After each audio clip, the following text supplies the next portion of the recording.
Standard 5 student Rowan Garrell stands out because he's blind. But Garrell, only 12, is about to do what few adults have accomplished. That is climb to the second highest summit in Belize, Victoria Peak. Well, the BCVI lost some major sponsors, so we were just trying to think of something to do to, raise funds.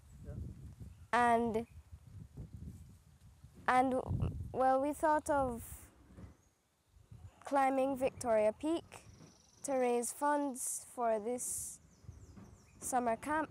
I didn't really have to think about it. I just thought, if it's going to raise funds for BCVI and for all these other children that need the equipment, why not? Let's do it. See you later. Bye, Mama. Que Dios te bendiga. Que tengan buena suerte. Good luck, yo.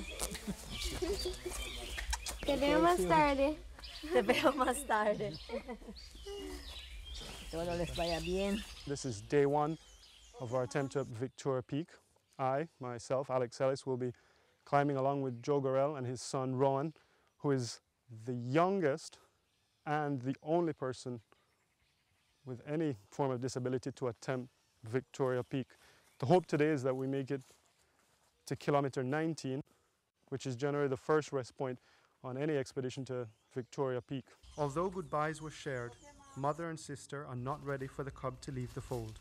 They follow a short distance for one more goodbye. Bye, Mom. Bye, Ro. Have fun. Mwah. Good luck. Thanks. So while crossing the city river, Rowan's real journey begins.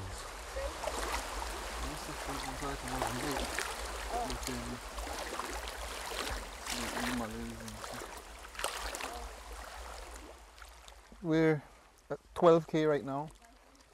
We're just across the city branch, and it's just starting to get some of the rolling hills. Rowan's doing pretty good. This is where we normally end up for lunch, the first day hike, so he's keeping up with just about everybody else who's done this trip, or the usual pace that people keep. So that's pretty impressive. We'll see what happens when we hit the hills after this, because from here it starts getting hillier.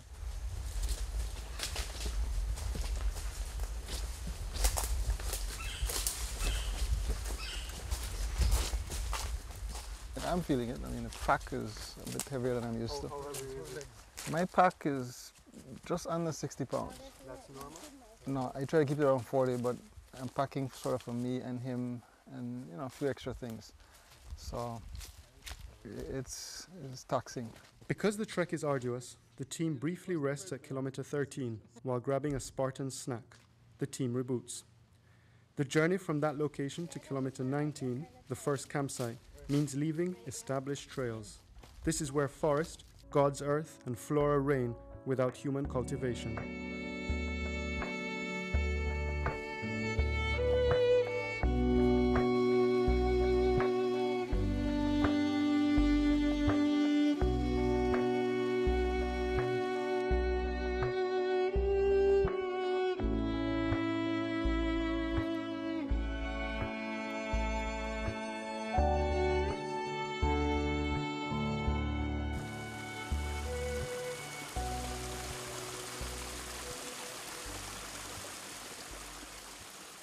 It's currently 10 past 5 on the first day of climbing.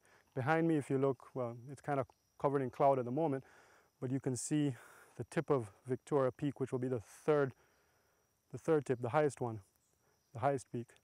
It's been a tedious day of climbing, much more than I expected. My leg cramped up a couple times, but still here, still going. Joe and his son are somewhere behind us. They should be coming up this mountain shortly. We're currently almost about 18K, about one more to go. Then we'll rest for the night and hopefully leave early in the morning and make summit sometime around 10 a.m.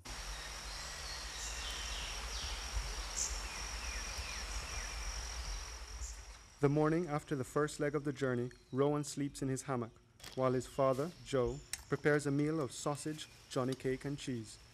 The guides also prepare white rice, which contains all the carbs they will burn throughout the day. I got lots of rest. How was the sleeping in the hammock? What was that experience like? It was comfortable.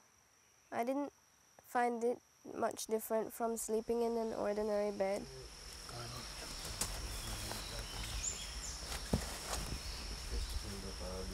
It's just after 7 on day 2 of our climb to Victoria Peak. We camped out here last night, which is kilometer 19. It was a bit of a rough night. Unlike everyone else who was smart enough to bring hammocks, I brought a sleeping bag and had to kind of rough it on the floor, but spent most of the nights picking ticks off my body. Fun. Really?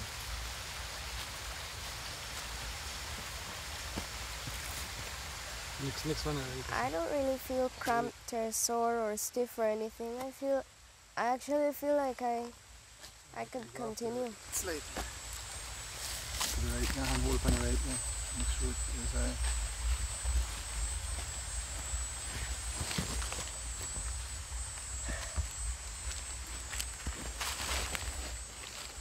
You flying any? No. The boy's senses of hearing and touch are his eyes on the journey. That was the best thing so far. Probably the birds that I hear.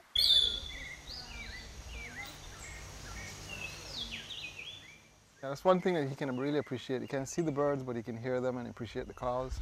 And I started, I listened to tapes. He listens to some as well over the years, and I'll forget half of them, and he still remembers them. So he probably knows more bird calls than I do.